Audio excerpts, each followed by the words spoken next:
Assalamualaikum warahmatullahi wabarakatuh.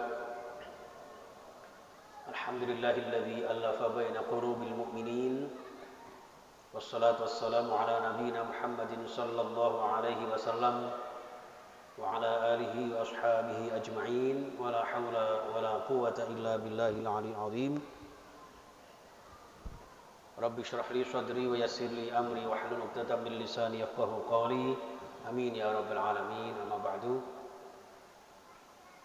Para alim, para ulama, takmir Masjid Al-Mujahidin, takmir Masjid Mujahidin dan seluruh jamaah Masjid Mujahidin yang insyaallah dimuliakan Allah Subhanahu wa taala. Pertama dan utama kita bersyukur kehadirat Allah Subhanahu wa taala. Masih bisa diperkenankan Allah untuk memenuhi panggilan Allah untuk beribadah di bulan yang penuh barakah dan maghfirah. Mudah-mudahan amal ibadah kita senantiasa diterima oleh Allah, membawa kita manfaat maslahah fid din wa dunya hatta al-akhirah. Amin ya rabbal alamin. Salah satu manfaat utama hikmah Ramadan adalah latifatul qalbi, untuk menjaga hati kita, menjaga kelembutan hati kita, karena hati adalah sumber kehidupan manusia. Servernya kehidupan manusia ada di hati kita, jamaah sekalian.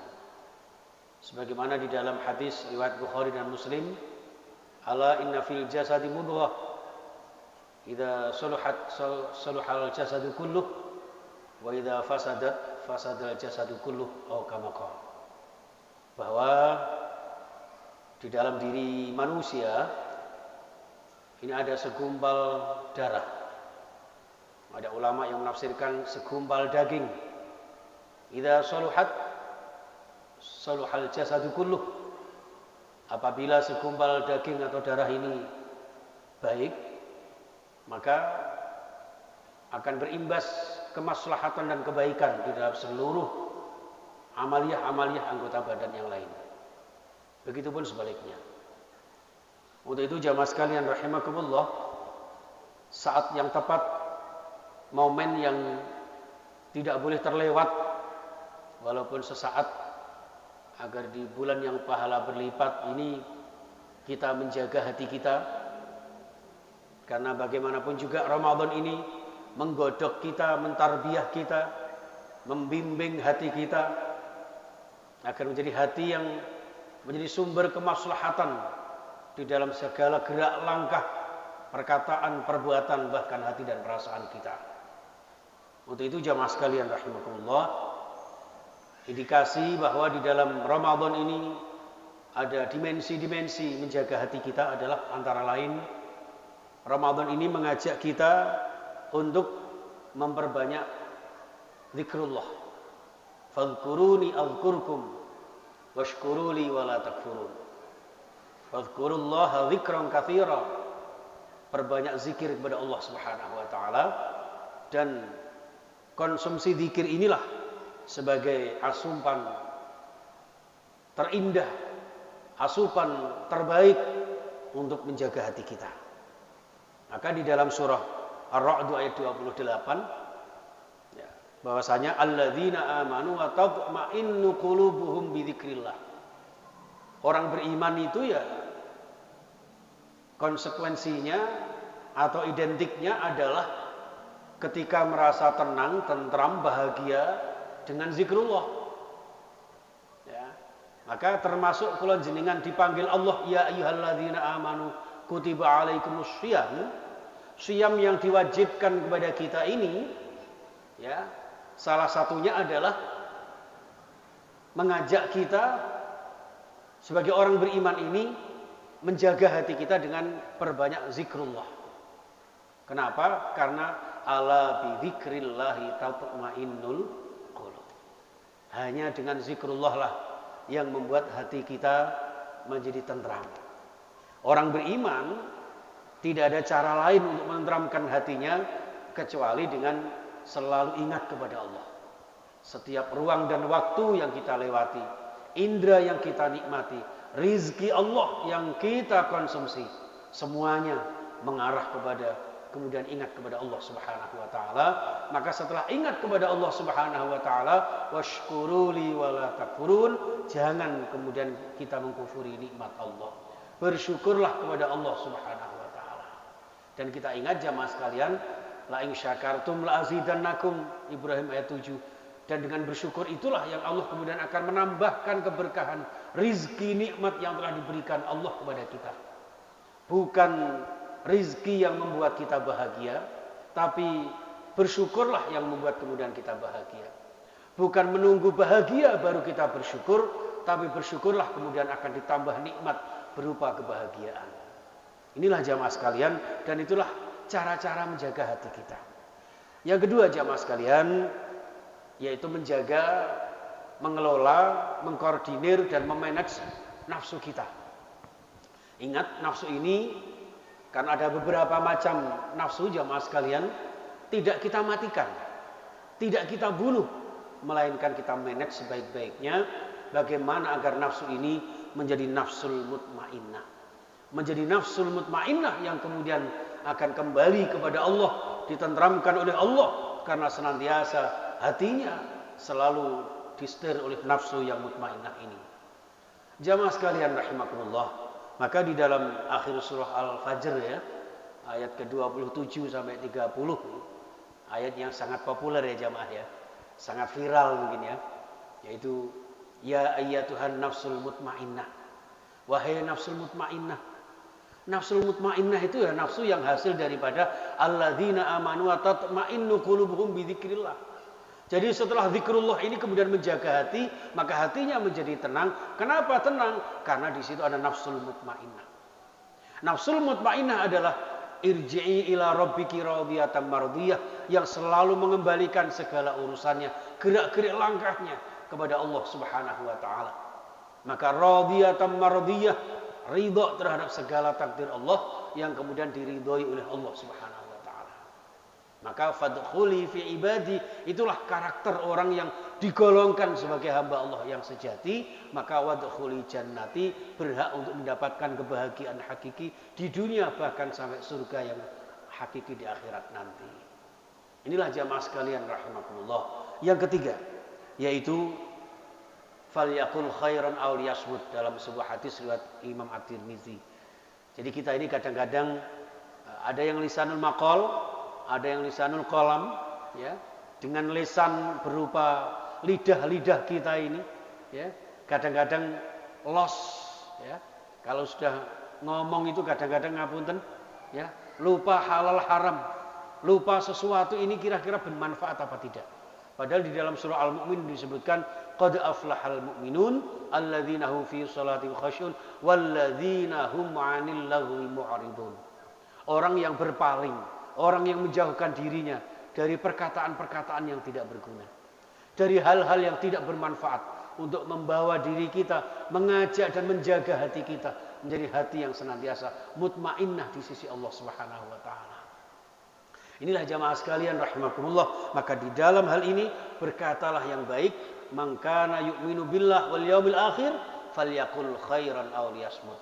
Ini menjadi tolak ukurnya, barometernya kita semuanya mendapatkan atau menjaga hati yang tenang adalah ketika kita beriman kepada Allah dan hari akhir, yang mana indikasinya adalah berkata yang baik atau lebih baik diam. Maka as-sukutu salamah, diam itu keselamatan.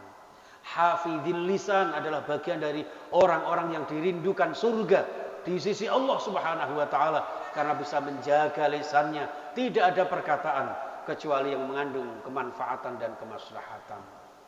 Jamaah Masjid Mujahidin yang insyaallah dimuliakan Allah Subhanahu wa taala. Kemudian yang keempat, yang tidak kalah pentingnya adalah untuk menjaga hati kita dengan cara hasibu anfusakum, dengan cara bermuhasabah. Yang namanya manusia, ya, seperti yang disabdakan Rasulullah, tidak ada manusia yang sempurna, dan bukan berarti kesempurnaan manusia itu orang yang tidak punya dosa. Karena namanya manusia pasti punya dosa. Ya, qadarullah dalam bahasa Indonesia, manusia itu disebut manusia.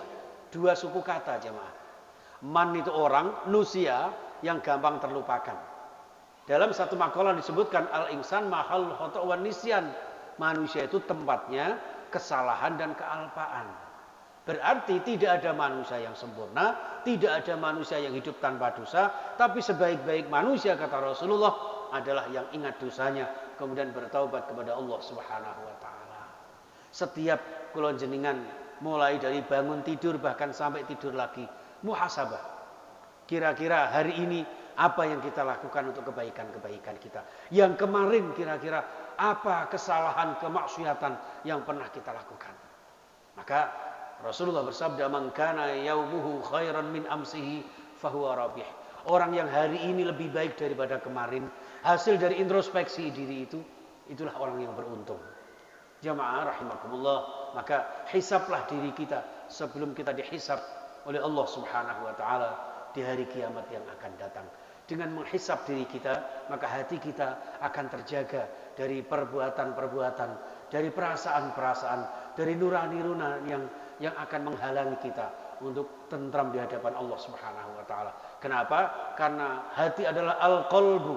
Al-qalbu karena terbolak-baliknya situasi dan kondisi.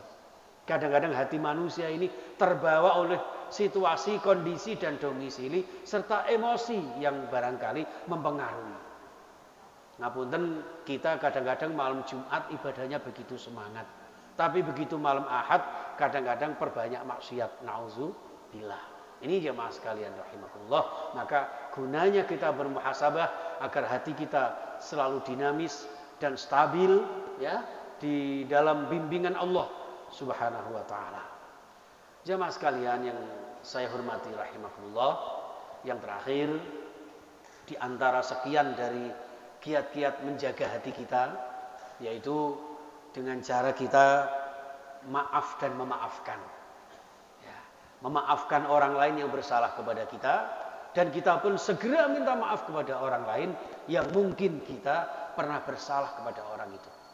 Maka di dalam surah Ali Imran ayat 133 itu ada beberapa tanda orang yang terjaga hatinya yang kemudian akan berdampak positif untuk mendapatkan ampunan dan surga Allah Subhanahu wa taala. Wasari'u ila maghfiratin mir rabbikum wa jannah. Bergegas menuju ampunan dan surga Allah. Arduhas samawati wal ardu uiddat lil muttaqin. Luasnya seluas langit dan bumi yang disediakan untuk orang-orang yang bertakwa, hasil didikan puasa kita. Siapakah orang muttaqin itu? Alladzina yunfiquna fis sarra wad dharra wal kadhiminal ghaidha wal 'afina 'anil nas.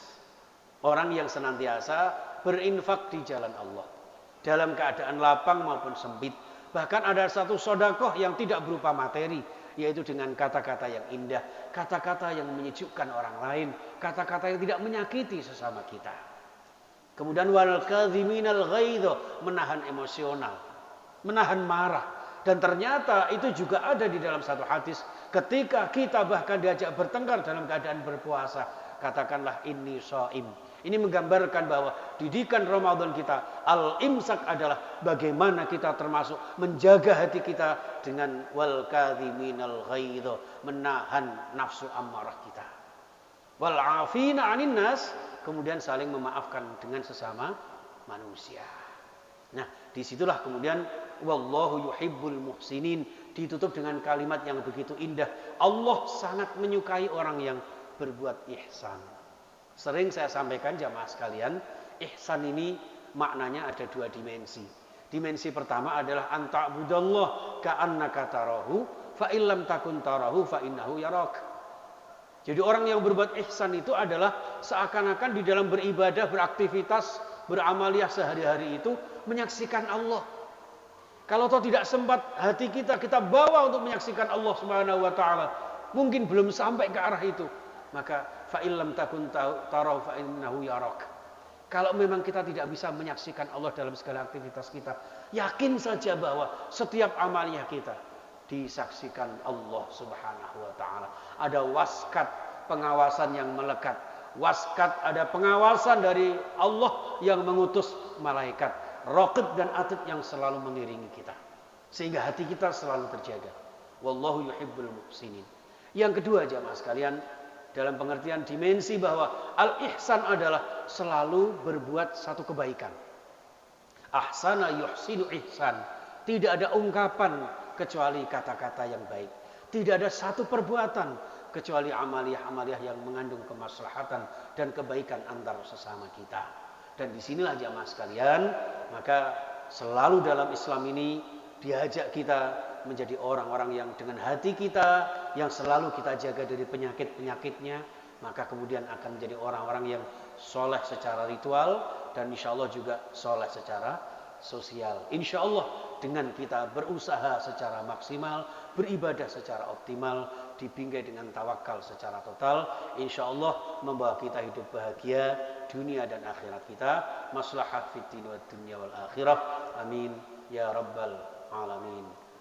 Wal minkum subhanakallahumma wa bihamdika asyhadu an la ilaha illa anta astaghfiruka wa atubu ilaik. Assalamualaikum warahmatullahi wabarakatuh.